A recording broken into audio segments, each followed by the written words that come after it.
Por estos días en el Poder Ejecutivo están terminando de definir el presupuesto quinquenal y ahí van a contenerse varias medidas bien interesantes para conocer respecto a el Estado y a los funcionarios. Vamos a tratar de abordar unos primeros detalles de este tema con Conrado Ramos, que es el director de la Oficina Nacional de Servicio Civil. Gracias por estos minutos. No, gracias a ti por la invitación. Bueno, ¿cuánto de reforma del Estado va a haber en este presupuesto quinquenal? Bueno, es necesario realizar algunas transformaciones profundas que atiendan a lo que es una modernización de la gestión pública. Si uno quiere optimizar los recursos públicos y que cada peso que la ciudadanía pone a través de sus impuestos para el Estado, es una obligación de quienes están a cargo de la gestión tratar de sacar de cada peso el mejor resultado, es optimizar, ahorrar donde se pueda ahorrar, pero es una optimización. Muchas veces con los mismos recursos se puede sacar una mucho mejor productividad, mejor calidad en las políticas. ¿Por qué sí esta vez? Porque de reforma del Estado se habla hace décadas. ¿Qué elementos hay arriba de la mesa que le generen confianza de que esta vez puede llevarse a cabo? Bueno, yo creo que son procesos aluvionales, ¿no? Hay cierta maduración institucional. Yo no soy partidario de las concepciones de que se llega acá y antes no se había hecho nada y ahora hay una refundación. Yo creo que el Uruguay ha ido construyendo a lo largo de las décadas un fortalecimiento institucional y hay algunos problemas que quedan pendientes, que son muy difíciles de solucionar y quizás los contextos de crisis económica, sanitaria, como el que hoy atraviesa el país, son ventanas de oportunidad para hacer reformas que en otros contextos con más afluencia de dinero no se consideraban prioritarios. Muchos países, justamente las crisis económicas llevan a enfocar reformas estructurales que de lo contrario los políticos no estarían decididos a implementar. Y este es un buen momento. Hay un liderazgo político muy fuerte también, hay una decisión de las agencias centrales del gobierno, me refiero al Ministerio de Economía, a la Oficina de Planeamiento, al propio Servicio Civil, de trabajar colaborativamente para impulsar reformas profundas. Hay voluntad política detrás. Hay voluntad política. Bien, usted ha dicho que la carrera... Y necesidad también. Usted ha dicho que la carrera funcional está muerta en Uruguay. ¿En qué sentido fundamental se la va a transformar en este periodo? Es una carrera que solo funciona un pedazo de ella al ingreso. Y eso es un avance que se hizo en las administraciones anteriores, muy importante, que es crear una ventanilla que se llama Uruguay Concursa y que todos en la administración central, todos los vínculos jurídicos tengan que pasar por esa ventanilla un concurso para ingresar al Estado. Luego se anuncia en otros lugares del Estado más descentralizados, los organismos del 220, las empresas públicas, se anuncia en esa ventanilla, pero no se controla el concurso como es hecho.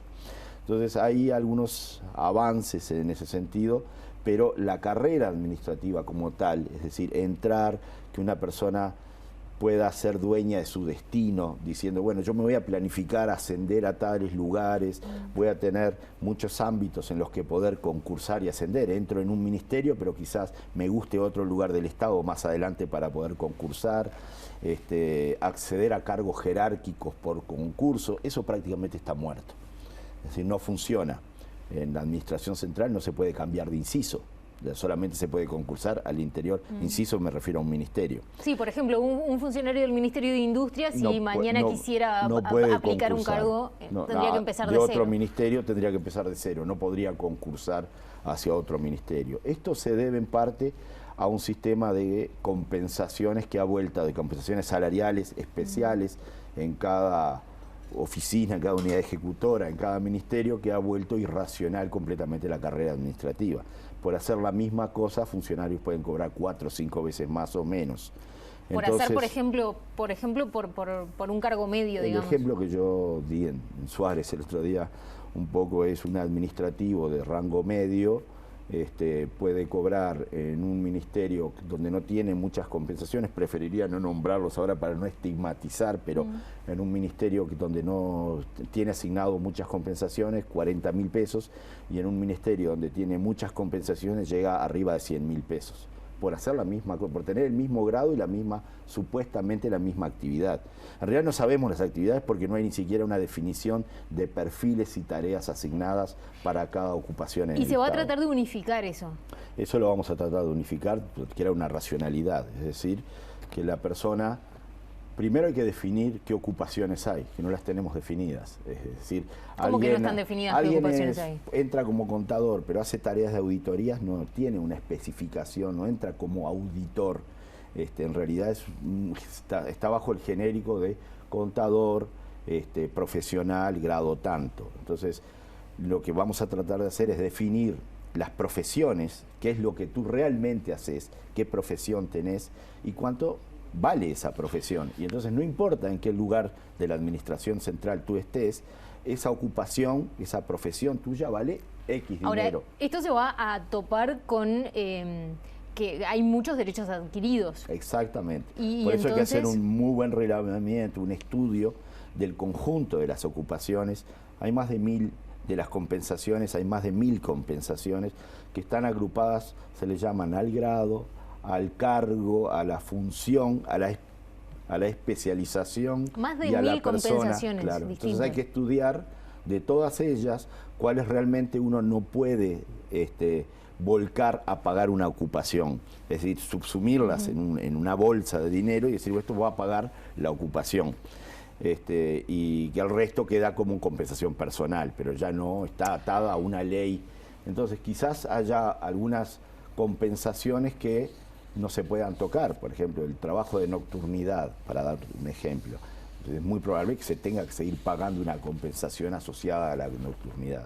Pero la mayoría de las compensaciones las vamos a tratar de poner todas juntas en un rubro que logre pagar una ocupación. Por ejemplo, tú sos cualquier ocupación, sí, auditor. Yo quiero que el auditor tenga un sueldo de ingreso al Estado de invento, pues no tenemos todavía la definición de 60.000 pesos. Bueno, pongo las compensaciones que hoy hay ahí en ese ministerio a pagar esos 60.000 pesos de ingreso, y si una persona está haciendo tareas de auditor pero está cobrando 100.000, los otros 40.000 pesos quedan como una compensación personal porque la persona no puede perder salario.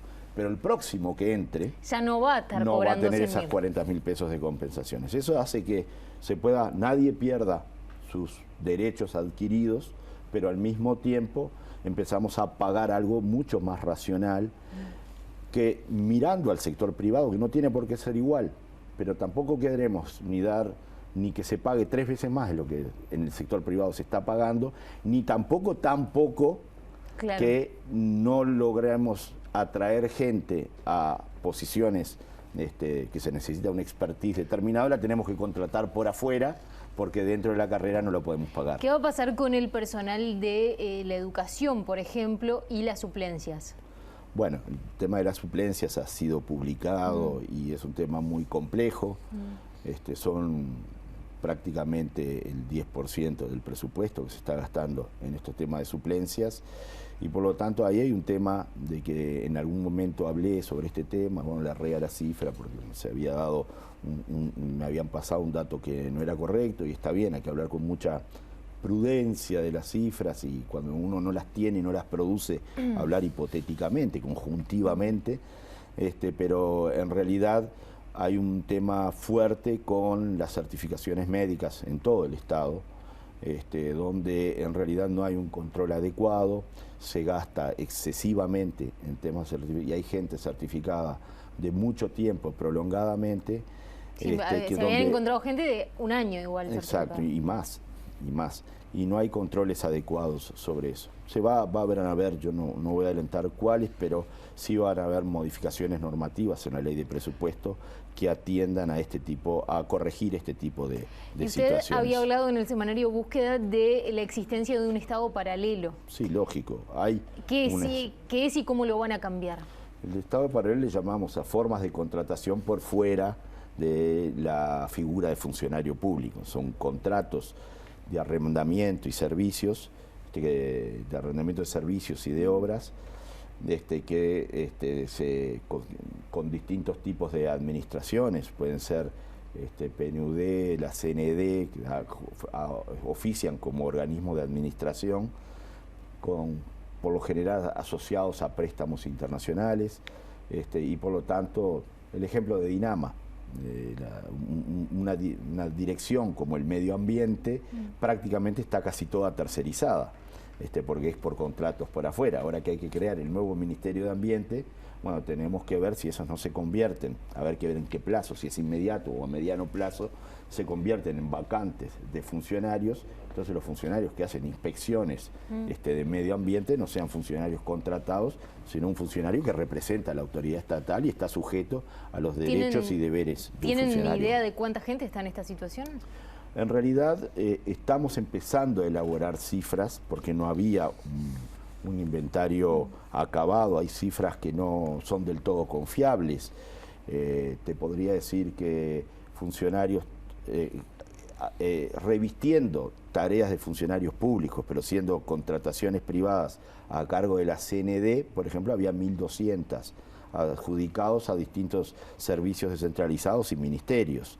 En el PNUD teníamos alrededor de 670 más o menos, luego por la Fundación Ricaldoni, por ejemplo, el tema de los informáticos, había unos 500 funcionarios. Puedo estar errándole, advierto de vuelta, porque no son cifras que recién estamos empezando a producir, pero estamos hablando de miles. Para finalizar, ¿están evaluando también cómo esto puede llegar a impactar en el empleo? Porque es mucha gente que depende del Estado y que de repente va a quedar sin esos contratos o no se renuevan esos contratos y en un momento del mercado de trabajo bastante complicado. Lo que se está haciendo es una evaluación adecuada. Cuando se habla del presupuesto que tienen los incisos en el presupuesto nacional, la línea de base incluye todo, incluye quienes son funcionarios públicos, pero incluye también a aquellos que se gasta por afuera del funcionario público en ese rubro de contrataciones, se le toma como línea de base el inciso. Entonces el inciso tendrá que ver en un proceso de reestructura cuáles que están contratados por afuera siguen siendo necesarios, tendrán que ver con qué mecanismo de concurso entran, si tendrán algún mérito para entrar por tener la experiencia adecuada o no, y cuáles no son necesarios.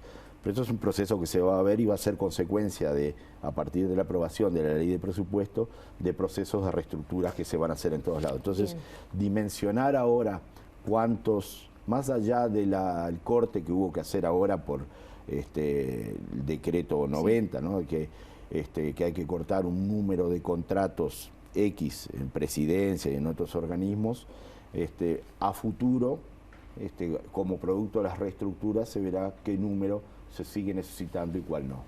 Conrado Ramos, habrá mucho para conversar sobre esto cuando esté el presupuesto presentado. Gracias por estos minutos. No, un placer estar acá. Hacemos una tanda y ya seguimos con más BTV Noticias.